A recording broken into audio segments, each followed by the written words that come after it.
Hi everyone, Phil here with Sarros Landscaping, and the reason I'm making today's video, which is very exciting for me, is because I got hate on the first video that I made about this project. I'll link to the video up here, one of these corners. We'll link to that video where we show this job just being built. And of course, like anything that's just built looks great. I mean, if you're an amateur or if you're a professional, usually the day one when it's done, it's like, wow, I did a really good job. But a lot of you challenged me and said, that'll never work because we built these timber walls. We built 2 timber walls, I would say approximately 9 feet tall per piece, terraced back with on what was one of the most dangerous hillsides we've ever worked on. So a lot of you said, I'd like to see what this thing looks after 5 years. Well, I'm pretty sure we're somewhere between 6 and 10 years right now where this stands. I'll go back and look at the other video. But regardless, it's had plenty of time to fail if it was going to fail, as I've been told by so many people, because I like timber walls an awful lot, and people tell me they are garbage to work with. So essentially what we did here is, you see behind me, we did this wall number 1 back here, and I'll give you a close-up. On top of that, we did a huge Holland stone paver patio. Now, it does need some cleaning, could use a little pressure washing, but other than that, then we had to do this intricate stair landing to get all the way to the bottom. So let me start with the bottom wall first, and just to give you an idea of how enormous this project really was. And for those of you who said my walls won't last more than 5 years, you're wrong. So here you go. This is, I can count at its tallest. 1, 2, 3, 4, 5, 6, 7, 8, 9, 10, 11, 12. So that would be about a 6-foot retaining. God, it looks more like 7 though. Regardless, it's a big retaining wall. So take a look at this.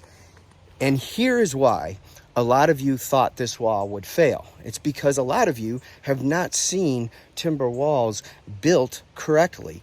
You've seen them thrown up sloppily, that they're dead men. They put just the T at the back of the dead man. That's not how we do it. So if you notice here, we have every other row is a dead man. So, and every 8 feet apart. So right here specifically, okay, we've got this dead man that goes into the face, and our next one is 8 feet apart. But I'm gonna slip on this job, dang. Hold on. Other one is 8 feet apart. Now at the back of these, see these two, this one and the one I just showed you, at the back we don't have a T on it. We have a whole nother timber connecting that timber. So there's the facade, this wall, and then there's about 50-60% of another wall behind it. So in order for this to fail, that wall has to fail. And of course, we have French drain piping coming out at various points of the wall. So when in between that section where we have those not just a T, but that 8-foot connector, we're filling it completely with number 57 drainage stone. So when these walls fail, it's normally because they do not have enough dead men, or the dead men that they do have just like a little 3 or 4 foot T on it, and it's not enough to anchor into the earth, or they don't use any French drain piping, and or they don't use any drainage rock or 4-inch perforated piping, and they just backfill with soil and call it a day. So I can understand why a lot of you would say, I want to see what this thing looks like after 5 years. Well, as of today, I don't exactly know for sure, but I'm pretty sure we're pushing pretty close to double digits on the years. But that's not all. Let's take a look at the second wall. So we'll head up. So we built this. So we have this monstrous staircase coming down, which is holding up beautifully. Again, it's dirty. It needs pressure wash. Probably needs another coat of stain. But outside of that, this thing's in great condition. So let's take a look over here. What do we have? All right, let me stand in the shade here for a second, and I will show you. So right here, you're looking at a Holland stone paver deck going along the whole side, going on this whole inside area of it. We have another retaining wall coming across the middle, again, our dead men, we had to space them just a little bit differently because of the terrain. We ran into some rock up here, but no different than these dead men right here and this dead man right here connecting and holding everything tight. I mean, look, if you want to really scrutinize this thing, just look along the surface. See, we've got our 1/2 to 3/4 of an inch setback on every single row, going back down here. So here's the point that I won't argue with you, okay? Timber walls do have a lifespan. They are at some point going to rot. But when a client tells us they want to enjoy the space for 5 to 15 years, and they do want to keep costs down, of course, it really doesn't matter now as I make this video, because at the time we built this, these timbers are probably about $14 or $15 a piece. Now they're close to $30 a piece. So it would make sense now for us to go in and do block walls. But the neighbors were so impressed with how we had to access this from a common road. Look at that size of that retention pond and that dam that they built. So we got special permission from this golf course community to come in this way. And while we were at it, the neighbors came by and said, "Hey, can you build a wall for us?" And I said, "Sure." So that was probably about just as many years ago, maybe newer, maybe about 3 years newer. I'm not 100% sure. But here's another timber retaining wall. And if I count from the bottom, 1, 2, 3, 4, 5, 6, 7, 8, 9, 10, 11. And then our setback is 12, 13, 14, 15. That's a 7.5 foot timber retaining wall that's held up this trampoline and has not moved in many, many years. Hasn't moved at all. So yeah, I know these timbers have a life. I know sooner or later they will rot, but these homeowners don't plan to be in the house that long, and it was a budget call. Again, many years ago, it was a difference of double or even 2.5 times the cost of material. Let me show you one other really cool thing since I'm here. As I told you, the neighbor hired us to build that retaining wall for the trampoline. Look what's right behind it. So about, I don't know, maybe 9 months ago, the homeowner asked us, they got 2 like Great Danes, huge dogs. They said, "Hey, can you put in some artificial turf for us?" We said, "Sure." So now back there, it's all artificial turf. Check this out around the swimming pool. That is all artificial turf back there. And we just came back because they were getting a lot of drainage coming off of their stairs. So what we did is we installed this really nice sized dry creek bed.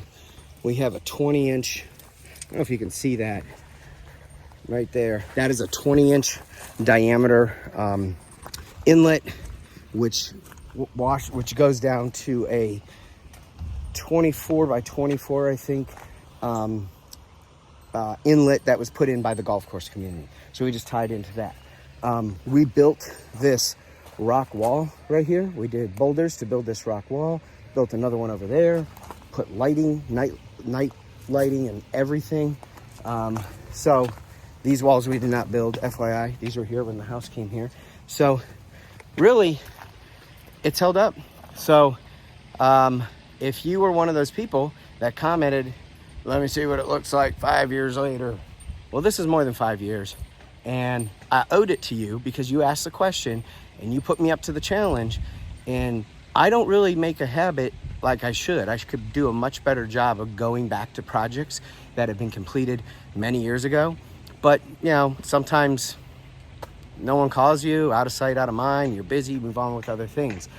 But we've specifically worked with this client in his backyard, and he owns several properties, so we've worked on a number of his properties. And it just so happens we just this week did a drainage job, and then right up the road in the same golf course community, today we're doing a brand new complete front yard makeover. Every shrub except the Japanese maple is coming out, and we're putting in brand new shrubs, brand new stone borders, really nice plants. I'll do a separate video on that, but don't be afraid of timber walls. Maybe be afraid of the cost and do a little more analysis, because again, back then they were substantially cheaper, less expensive than they would for their precast counterparts. Nowadays, That's pretty close. So, you know, it could be anybody's call. But these walls will stand up if you will take the time to build them correctly and not try to go cheap on the materials, or especially the dead men. So I hope that helps you learn something about timber retaining walls, artificial turf, and the fact that the reason we got this job behind us is because we got that job. We got this job, looked so great. They hired us. Now they've been hiring us. We've been working for them consistently, probably once a year for the last 4 or 5 years at different properties that they have to do different things on this property. And when I called, I was in the neighborhood today, and I thought, you know what? It's time. People have asked on the internet. So I called this homeowner, and she's like, hey, stranger, and, you know, come on by, take a look. That's rapport, that's trust, that's confidence in the work that we do. I wasn't afraid to call. I mean, to be honest, there's a little part of me thinking like, oh God, I hope their timber wall hasn't fallen down. But I'm sure I would have heard about it. But I'm happy to report everything looks really good. And so don't be afraid of timbers. Don't be afraid to try some artificial turf. Don't be afraid to market to the neighbors next door. And if they're peeking their head over looking interested, ask them if there's a job you can do for them. That's all I have for you today. Happy landscaping, and I hope you enjoyed this project. Click the like and the subscribe button with the notification bell to help me with the YouTube algorithm and to grow this channel if you like videos like these. Thank you. Have a great day.